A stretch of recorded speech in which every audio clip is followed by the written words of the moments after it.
Imagine yourself as a Canadian waking up early one morning, preparing for your day ahead. You quickly try to gulp down some breakfast as you head out the door. You flick on the CBC News Network to catch up on what's happening in the world. Just as you start getting ready to leave, a bombshell news update catches your attention. Donald Trump, the incoming U.S. president, has decided to make good on his threats to turn Canada into the 51st U.S. state. Your slice of toast drops in shock as the familiar voices of Adrienne Arsenault and Rosemary Barton discuss what this could mean for Canada. The world's already been through so much, but this feels unthinkable. Will Trump use military force to seize Canada? Could he apply economic pressure to coerce Canada into joining the United States? At this point, nobody knows for sure, but one thing is certain. Trump has made it clear that he sees Canada's sovereignty as something he wants to erase.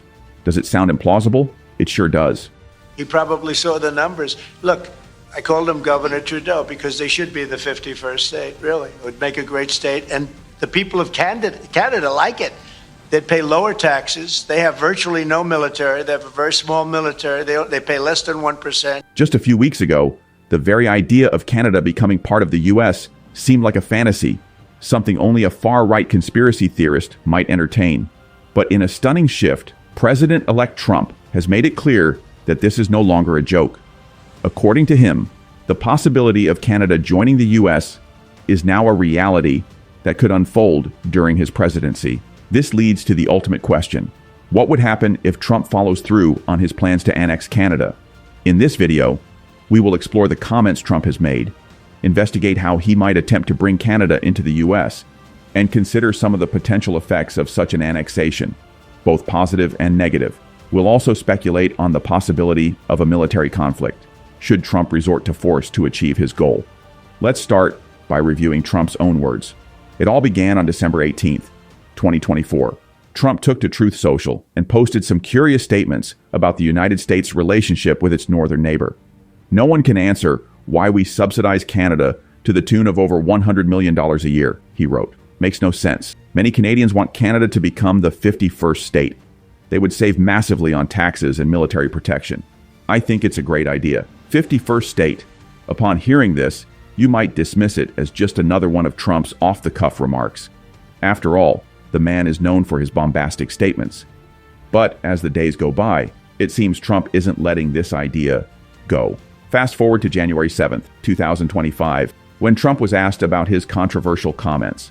While he clarified that he didn't intend to use military force to annex Canada, he suggested that economic force might be another story. You're talking about Panama and Greenland. No, I can't assure you on either of those two. But I can say this, we need them for economic security. Trump, ever the businessman, framed Canada's relationship with the U.S. purely in terms of dollars and cents. According to him, the U.S. has been pouring billions into defending Canada, all while running a trade deficit. You get rid of that artificially drawn line, Trump said, referring to the border between Canada and the U.S., and you take a look at what that looks like, and it would also be much better for national security. In other words, he believes that Canada is a drain on the U.S., and that absorbing it into the United States could benefit the U.S. economically and strategically. Trump also recounted a conversation he allegedly had with then Prime Minister Justin Trudeau, in which Trump claimed Trudeau had told him that Canada would dissolve without American protection. While Trudeau has denied this claim, Trump's rhetoric is clear. To him, Canada is little more than a financial burden, and its sovereignty could be put to an end if the U.S. takes control. Trudeau, however, is not taking these threats lightly. He responded in no uncertain terms, declaring that there's no chance in hell of Canada becoming the 51st state. Trudeau, recognizing Trump's tendency to make provocative statements, downplayed Trump's comments, suggesting that they were simply part of his negotiation tactics.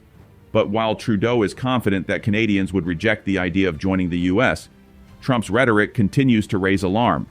It's not just idle chatter.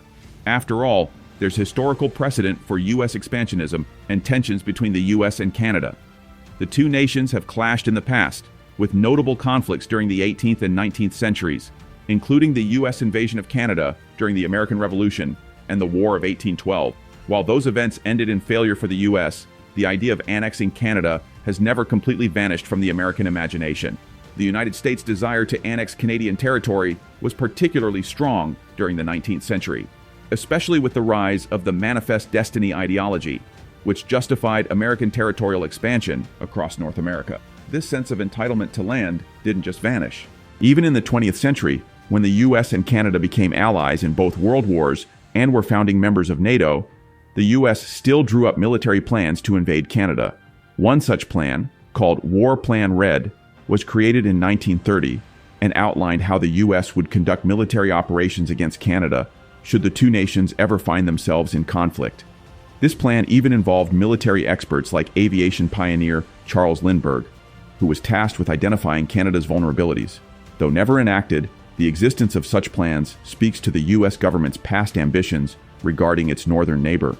Now, under President Trump, those ambitions might be resurrected.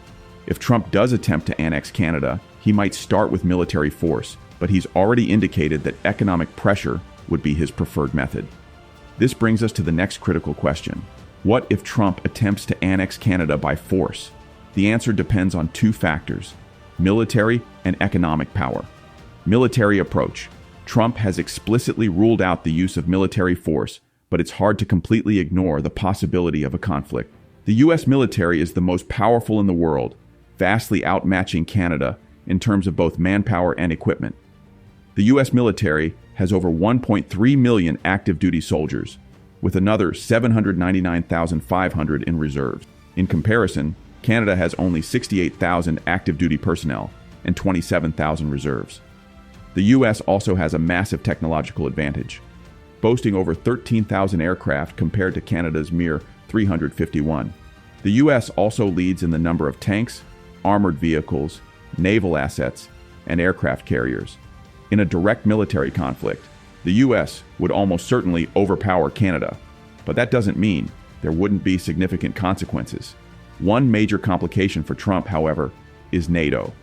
Both the US and Canada are members of this collective defense alliance, and any US invasion of Canada would trigger Article 5 of the NATO Charter, which requires all member states to come to the defense of another member under attack. While Article 5 does not specify how NATO members should respond if the aggressor is another member, in this case, the US, it would still create a major diplomatic crisis. Moreover, Trump's earlier threats to withdraw the US from NATO could exacerbate the situation, leaving the US isolated. This could spark a wider international conflict, especially with adversaries like Russia and China looking to capitalize on US instability. Despite Trump's rhetoric, it's clear that Canada's path to becoming the 51st state is far from inevitable. The history of US-Canada relations, the overwhelming military and economic power of the US, and the potential backlash from both Canadians and the international community make this a difficult, if not impossible, task. While Trump's economic pressure might create serious challenges for Canada, it's unlikely that Canada would willingly submit to becoming part of the United States. Thanks for watching. Don't forget to like, share, and subscribe for more insightful content.